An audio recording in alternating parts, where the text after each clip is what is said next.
Tatlo. One. Two. Three.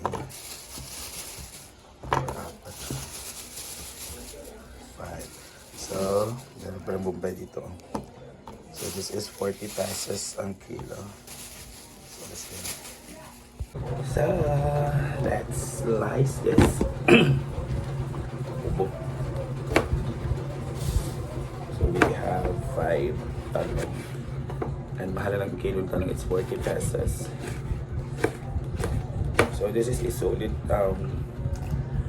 ulam po for you guys, para sa mga mama out there, mga maring nating mga mother na para sa mga budget solid meal or ulam. This is solid friendly. Solid friendly daw. This is a friendly budget na ulam. Yan. So it's kind of carry on. So, tapos rice.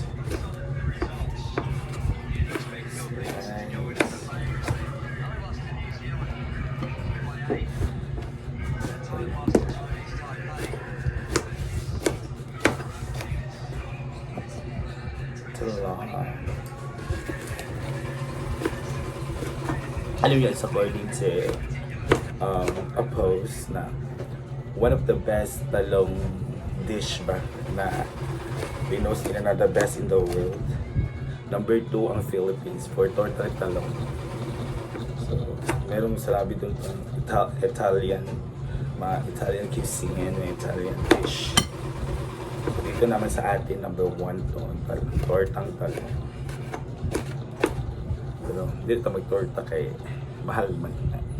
This time is the ahos or bawang and Bombay. So, slice na din yan. Sorry for my angle guys, ganyan na talaga na gawin yung phone natin. Hello boys. And ito ang ating sasahog. This is paid up sa amin pero sardines. And masarap talaga to. So solid, napakasulit ito kasi mura lang po. So yan ang ating talong. Yan ang ating beef loaf. So let's go na guys. Ayala na natin ang sibuyas. Oh.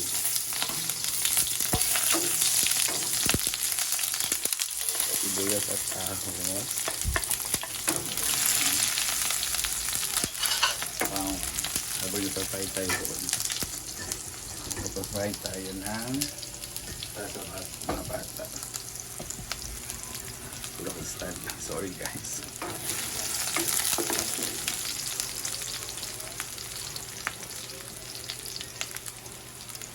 Sardines.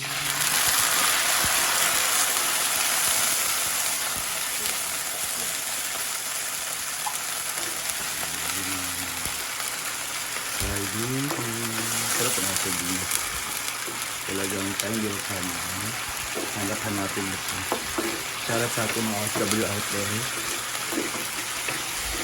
Malis ang ating sardines. So, kaya doon mo siya ng skin.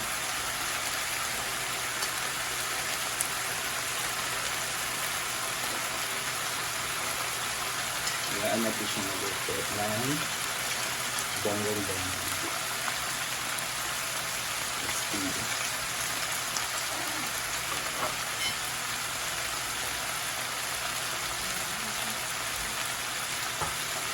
Ito na ang ating talong. So, simple lang kasi talaga. So, panakot ng sibuyas ahos or bawang, sardines and talong. Yun. Yung may ano ka talaga. May ulam na. So, to just have all of those bonggan. Na siya tanaw. Ay!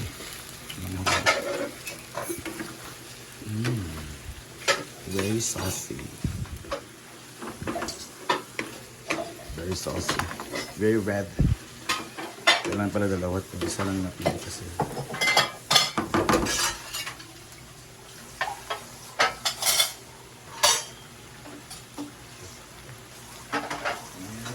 pepper. Ito yung ginamitan natin para hindi masayang yung natitira ng sauce dyan. And ang kumulo. This time, kumukulo na siya. Timplahan natin siya ng asin. So kayo na mag-touch siya kung gano'ng karaming asin at granules. And that's meat. Ito. Perfect. Kalami. Sagot kinapahan na talong.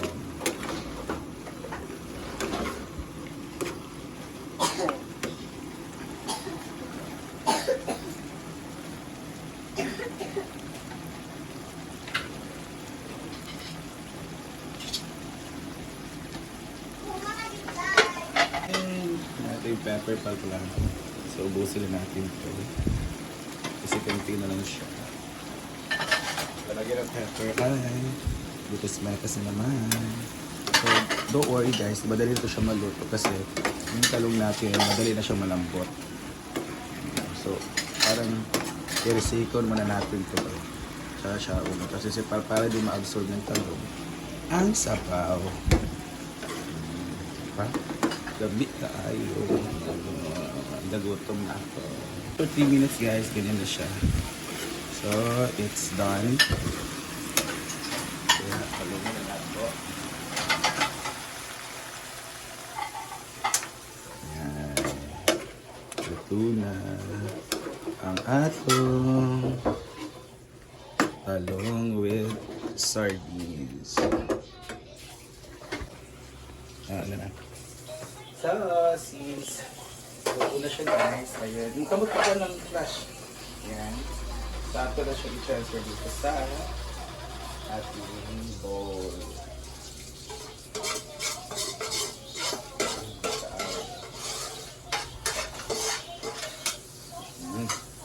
Ayan, this is the result of balik kaayo. Ooh, let's eat. Guys, this is our ulam. Meron tayong corned beef, beef loaf, and red rice. Meron tayong talong, yung tinapaan. Tawaga na, pusit. Diba? Sala-sala na. So, let's eat, let's eat. So, let's eat.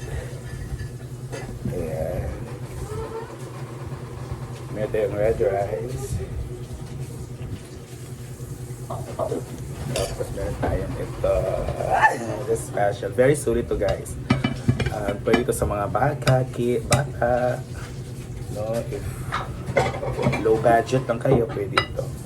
4 na ingredients ng puto, talong, sardines, tapos yung mga aromatics natin na sibuyas at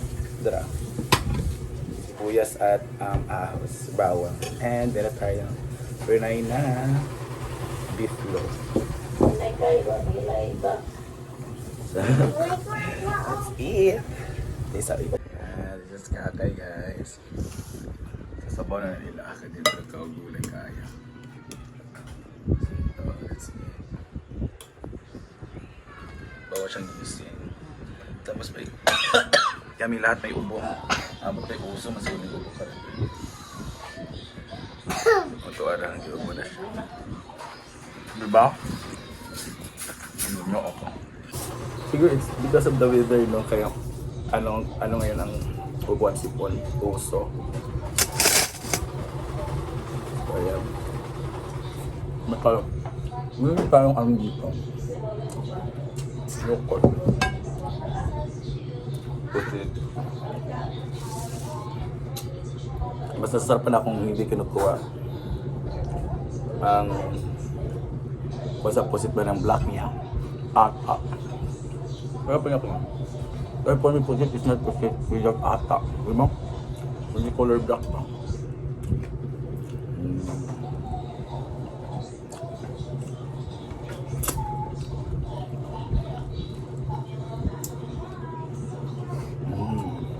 Pam.